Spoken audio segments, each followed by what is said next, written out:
आवत ही हरसे नहीं, नैनन नहीं सने, तुलसी तहाँ न जाइए, कंचन बरसे में।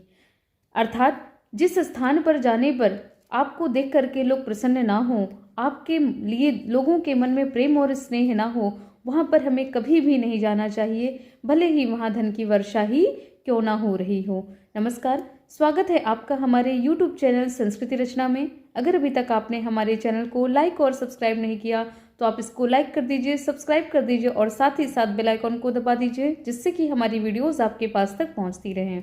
हम सब पढ़ रहे थे जयशंकर प्रसाद की रचना आत्मकथ्य, जो कि कक्षा 10 के पाठ्यपुस्तक क्षितिज से लिया गया है। आत्मकथ्य, जिसमें जयशंकर प्रसाद जी ने अपनी आत्मकथा ना लिखने के लिए विभिन्न तर्क को दिया है।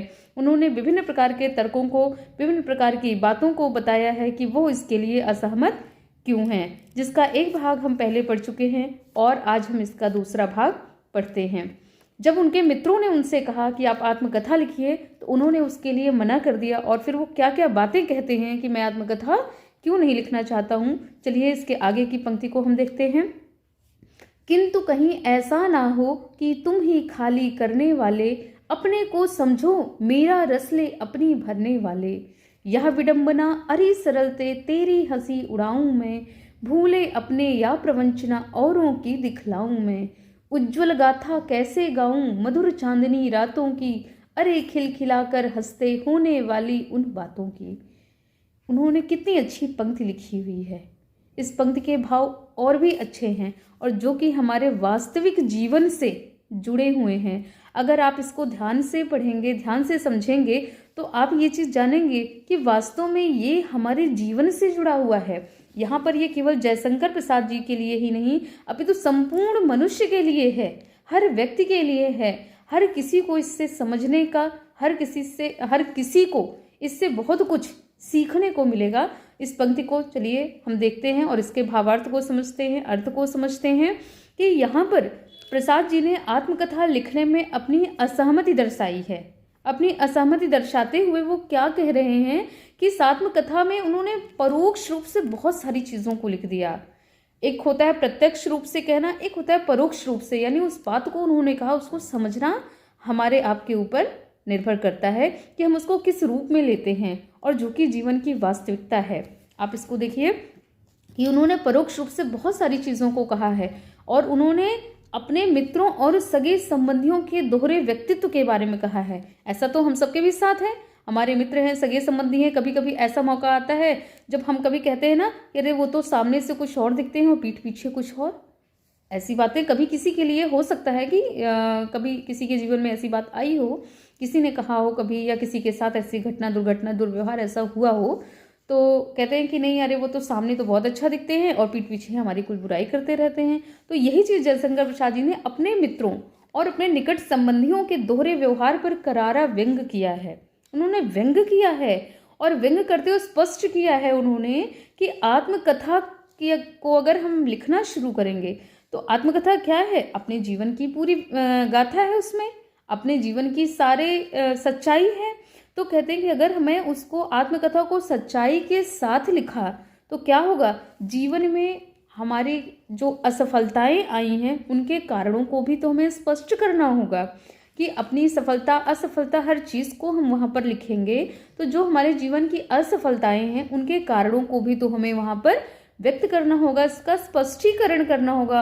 और उसका स्पष्टीकरण करते समय उन मित्रों और संबंधियों का नाम भी आ सकता है जिन्होंने प्रसाद जी के साथ धोखा और विश्वासघात किया और धोखा विश्वासघात करके उनके लिए असफलता का द्वार खोल दिया और स्वयं प्रसन्नता के साथ जीवन यापन कर रहे हैं, खुद सुखी जीवन जी रहे हैं और उनके जीवन को रिक्त कर दिया, उनके जीवन को खाली कर दिया। तो यहाँ पर कह रहे हैं कि किंतु कहीं ऐसा ना हो तुम ही खाली करने वाले, अपनों को समझो मेरा रस ले अपनी भरने वाले। यह विडंबना अरे सरलते तेरी हंसी उड़ाऊं मैं। फिर कहते हैं कि आत्मकथा लिखने में यह भी विडंबना है, यानी आत्मकथा लिखने की यह विडंबना भी है कि उसमें सत्य को लिखना होगा। कौन से सत्य को लिखना होगा कि जो हमारी स्वभावगत सरलता है, यानी प्रसाद जी अपने स्वभाव के विषय में कह रहे हैं कि उसमें ये हमें लिखना होगा कि अपनी स्वभावगत सरलता के कारण ही वे दूसरों पर सहज विश्वास कर लेते थे और जिसके कारण उनको छला जाता था। यानी कहने का तात्पर्य है कि अपने सरल स्वभाव के कारण से वो दूसरों पर विश्वास करते थे और दूसरे उनको छल देते थे या उनका कह सकते हैं उनके साथ विश्वासघात करते थे। और फिर कहते हैं कि अगर मैंने ऐसा लिखा, क्योंकि आत्मकथा में सारे तथ्य लिखने होंगे, तो कहते हैं कि अगर मैंने ऐसा लिखा कि हमारे स्वभाव के कारण से लोग हमें छलते थे, तो ऐसा लिखना अपने सरल स्वभाव का ही मजाक उड़ाना होगा। कैसे कि जब व्यक्ति सरल स्वभाव का है तो ऐसा वो लिख नहीं सकता है, तो ऐसा वो किसी के बारे में लिखेगा नहीं कि हमारे सरल स्वभाव के कारण से, नहीं खुद की एक तो तारीफ करेगा नहीं, है ना, खुद की बड़ाई नहीं करेगा कि हमारा स्वभाव बहुत सरल है इस कारण से लोग हमको ठग लेते हैं, ऐसी कोई बात नहीं करेगा, क्योंकि वो उसके सरल स्वभाव के विपरीत है। यह बात भी कहना कि मेरे सरल स्वभाव के कारण से लोग मुझको ठगते हैं, यह उसके सरल स्वभाव के विपरीत है। तो ये कहते हैं कि ऐसा लिखना अपने सरल स्वभाव का ही मजाक उड़ाना होगा। तो वही ये कह रहे हैं, यह विडंबना अरे सरलते तेरी हंसी उड़ाऊं मैं, भूले अपनी या प्रवंचना औरों की दिखलाऊं मैं। तो कहते हैं कि वे अपनी भूलें गिनाएं, यहाँ पर प्रसाद जी ही कह रहे हैं कि वे अपनी भूलें गिनाएं या दूसरों के छल प्रपंच को सामने रखें। अब जब वो आत्मकथा लिखेंगे तो अपनी भूलों के विषय में वो लिखें या दूसरों के छल प्रपंच को गिनाएं, किसके विषय में वो लिखें। यही वो कहते हैं, वो ये नहीं चाहते, वो नहीं चाहते हैं कि मैं अपनी भूलों को गिनाऊं या फिर दूसरों के छल प्रपंच की बातों को मैं यहाँ पर सामने रखूं। यानी कवि के कहने का तात्पर्य है कि अतीत की मधुर स्मृतियों को वो ताजा करते हैं, किंतु उसे सभी के समक्ष नहीं कह सकते हैं। कहते हैं वे कि उज्ज्वल गाथा कैसे गाऊं मधुर चांदनी रातों की, अरे खिलखिलाकर हंसते होने वाली उन बातों की। यहाँ पर कवि यही कह रहे हैं कि अपने अतीत की जो मधुर स्मृतियां हैं, मधुर यादें हैं, अच्छी जो यादें हैं, उनको वो ताजा करते हैं, किंतु उसे सभी के सामने, सभी के समक्ष नहीं कह सकते हैं। वो नहीं चाहते हैं कि मैं सभी बातों को सभी के समक्ष करूं, क्योंकि उनके जीवन में प्रेम भरी मधुर चांदनी रातें आई थी। मधुर चांदनी रातें है ना इसमें, कि उज्ज्वल गाथा कैसे गाऊं मधुर चांदनी रातों की, यानी उनके जीवन में मधुर चांदनी रातें आई और उन चांदनी रातों में कभी अपनी प्रेमिका के साथ प्रेम के पलों को जिए।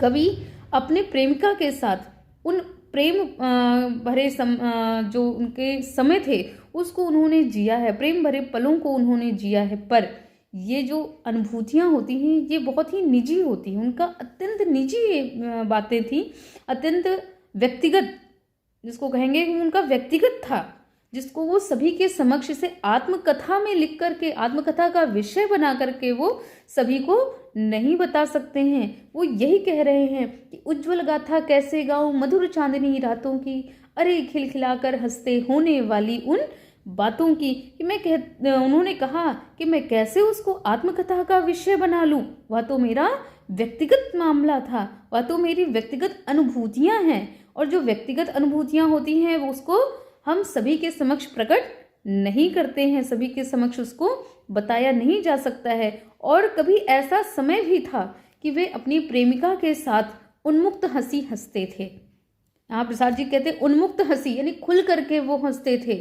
स्वतंत्र होकर के, स्वच्छंद होकर के वो हंसते थे, लेकिन इन बातों को कभी दूसरों के साथ बांटकर अपनी निजता को समाप्त नहीं करना चाहते हैं। तो ध्यान दीजिए इसमें कवि ने किस किस विषय पर कहा है। उन्होंने ये कहा कि अगर मैं ये सारी बातों को कहूँगा तो मेरे मित्रों, मेरे संबंधियों की बातें उसमें आएंगी, क्योंकि आत्मकथा में जब मैं अपने जीवन की असफलताओं को गिनाऊंगा तो आखिर उसमें हमारे ऐसे मित्र, ऐसे संबंधी भी आएंगे जो हमारी उस असफलता का कारण रहे होंगे, कभी ना कभी वो हमारी असफलता का कारण रहे होंगे, उनके विषय में मुझे बताना पड़ेगा। या जब वो ये बताएंगे कि मेरे सरल स्वभाव के कारण से लोग मुझे धोखा दे रहे हैं, तो उनके सरल स्वभाव का ही मजाक बनाना होगा, इसलिए वो कहते हैं कि मैं अपनी आत्मकथा को नहीं लिखूंगा। और आगे की पंक्ति में आप इसको देखेंगे कि इन्होंने कहा है, जयशंकर प्रसाद जी ने कहा है कि मैं अपनी आत्मकथा को नहीं लिखूंगा, बल्कि मुझे अच्छा ये लगेगा कि मैं दूसरों की कथाओं को सुनता रहूं, दूसरों की आत्मकथाओं को मैं पढ़ूं और जानूं। तो चलिए आज के वीडियो में बस इतना ही, इसके आगे का भाग हम अगले वीडियो में देखेंगे। और अगर अभी तक आपने चैनल को लाइक और सब्सक्राइब नहीं किया तो आप इसको लाइक और सब्सक्राइब कर लीजिए और बेल आइकन को दबा दीजिए, जिससे कि आगे की वीडियो आपको मिलती रहे। तब तक के लिए धन्यवाद, नमस्कार।